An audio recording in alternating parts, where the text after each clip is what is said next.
Faire croire aux enfants que tout s'arrange et que tout est bien, qu'il finit bien, c'est pipeau. On aborde la peur, le cauchemar, le divorce, la séparation, l'homosexualité, le viol même pour les agressions, la violence pour les adolescents, littérature adolescente, où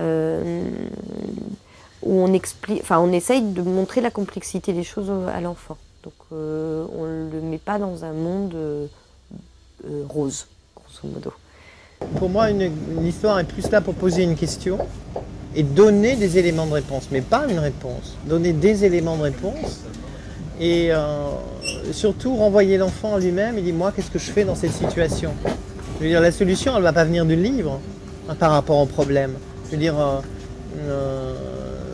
c'est pas voilà quel est le problème, voilà quelle est la solution, parce que dans la vie, c'est beaucoup plus compliqué que ça. Il y a un axe commun qui est évident, qui est tourné bien évidemment autour de l'enfant, et qui est en fait un axe de développement de l'enfant, c'est-à-dire donner à l'enfant des outils pour qu'il se construise et qu'il devienne, on va employer un grand mot, mais un citoyen éclairé en fait.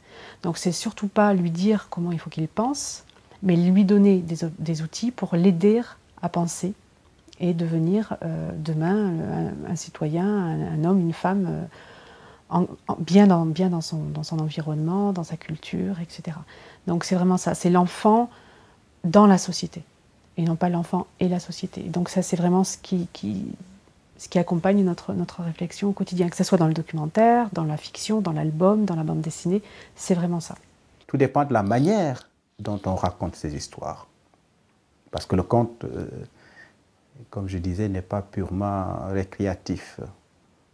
Ce n'est pas qu'un divertissement, c'est un moyen d'éducation intellectuelle à partir duquel se forme l'esprit de l'enfant et de l'adolescent. Tout simplement pour leur bonne tenue, leur bonne manière dans la vie de leur communauté. Il semble qu'il y a une grande conjonction possible aujourd'hui entre à la fois les capacités des enfants à s'interroger et à apprendre à réfléchir sur des grandes questions universelles, métaphysiques, sur la vie, la mort, l'amitié, l'amour, grandir, etc. Et à la fois la production en littérature de jeunesse qui elle aussi est de plus en plus ambitieuse pour les enfants et qui vise vraiment à leur offrir des œuvres vraiment qui abordent ces questions philosophiques de façon intelligente, belle et sensible. Dans nos publications, ce qui est vraiment, je pense, aussi porteur d'esprit éminent, c'est tout ce qui est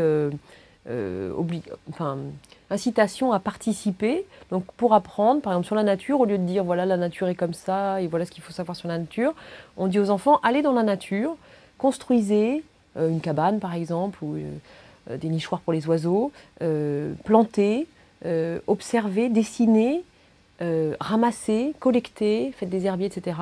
Et en faisant ça, en étant acteur dans la nature, on pense que l'enfant va d'abord apprendre à aimer la nature, à la respecter, et puis mieux la connaître. Et on pense que voilà, il peut y avoir un aller-retour entre le livre et le terrain.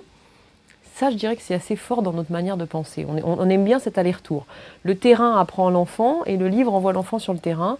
Et le mélange des deux fait que l'enfant a une connaissance qui est plus de proximité. On l'incite à aller dans son jardin, dans le parc s'il habite en ville, au bord de la mer s'il part en vacances, et pas seulement une culture livresque de type encyclopédique. Donc il y a toujours le côté très pratique, très terrain. On ne les rend pas responsables de l'avenir du monde, de l'avenir de la société, des guerres, etc.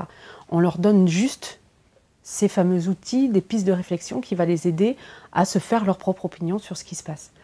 Un livre, par exemple, comme La colombe de Gaza, en 1000 ans poche histoire, c'est sur l'histoire d'une petite Palestinienne qui est dans la bande de Gaza.